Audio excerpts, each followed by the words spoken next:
As a kid who grew up in the late 70s and the early 80s, I loved two things. I loved to play golf and I loved messing around with the Rubik's Cube.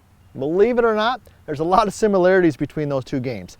Today, I'm going to share with you how a Rubik's Cube and understanding how to navigate this can help you understand your golf swing and play some better golf. I'm PGA teaching professional Todd Kolb, Director of Instruction for US Golf TV. And you might be thinking to yourself, what the heck does a Rubik's Cube have to do with the golf swing? Well, here's what you've got to understand. The golf swing, much like a Rubik's Cube, is very complicated in that when you make one adjustment, when I take this white side and I make an adjustment maybe to try to get the blues to match up, what happens is that the white also changes. And the same thing is true in the golf swing. When you make one adjustment in your golf swing, it also impacts other things. So what are a couple examples of that? All right, and then what I'm going to do with you here today is I'm going to share the most common mistake that golfers make if they slice a golf ball that they don't even understand how it's impacting the other parts of the game, the other parts of the golf swing, i.e. the Rubik's Cube. So when you move your ball position, that impacts contact. When you change your grip, strong, weak, that impacts club face position, all right? All those types of things are interrelated. So let's think about this for a second. If you slice the golf ball, which is probably maybe a lot of you out there watching this, all right, and I'm a right-handed golfer. If I hit a couple shots that slice to the right, a natural, intelligent person would think, well, you know what? I'm slicing to the right. I think what I'll do is I'll just aim to the left, make my swing, the ball will slice to the right and hopefully finish by the target. Makes sense, right? The problem with that is that when you start changing your aim, you also change the dynamics of what it takes to hit a nice high draw. And you know this if you followed any of our stuff here at US Golf TV, and you know we love hearing from you. Leave it in the comments where you're from. It's one of our favorite things for Nick and I to hear where you're from and what is it that you want us to talk about, and be sure to ring that bell. But you know if you followed our stuff, tour draw, vertical line swing, that we love a little bit of a closed stance, right?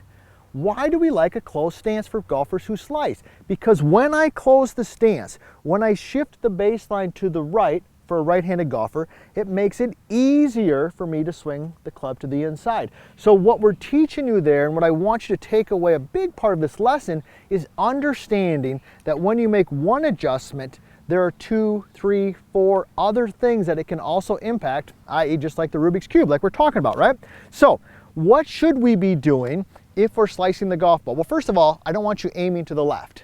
That's going to cause you to swing more out and across and cause more of a slice. What I want you to do is I want you to get your feet slightly close. So I've got one of my alignment rods down here pointed directly down the target line, okay? I'm going to take my feet and I'm going to slightly close them. So you can see here how my lead foot, my left foot, is slightly closer to the alignment rod than my trail foot. This sets me up slightly from the inside. The next thing I want you to do is move the ball back slightly in the stance. So I've got a 7-iron right here, okay? So what we're gonna do is we're gonna position our feet together, and I want that ball to be positioned somewhere between the buttons on your shirt and typically where a logo would be, right? A golf logo on a golf shirt. All right, so I separate, my stance is slightly closed, and I've got the ball positioned somewhere between the buttons and the logo on my shirt. Let me just go ahead and hit one here, and then we're gonna talk about one takeaway tip to help you. So here we go, I got a slightly closed stance, ball's back a little bit. Okay, I caught that just a tad thin, but that did have a little bit of a baby draw, didn't it, Nick? Did it have a draw? Okay, good. Nick's my honesty meter. He keeps me online right there, okay? So here's what we're learning so far, and I'm gonna give you a tip on the backswing. What we're learning today, and you're thinking to yourself, I tuned in here, these crazy guys got a dang Rubik's Cube, what the heck is going on?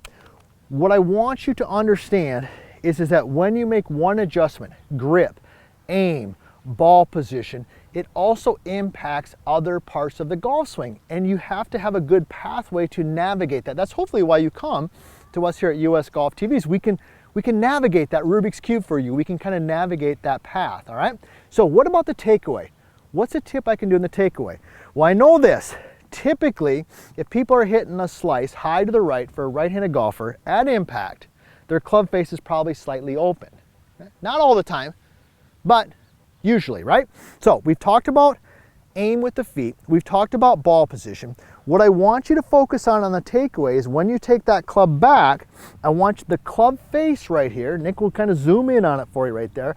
I want that club face to be at what we call 45-degree angle. You can kind of see that, right? This would be good. This would be bad. See, it's open. This would be too close. That would also be bad. So 45 degrees is that good position. So let's tie together. Here we go. I've got my alignment rod for my target line. I'm going to aim my feet slightly to the right because that's going to change the colors on the other side of the Rubik's Cube. It's going to help me swing more from the inside, which is a good thing.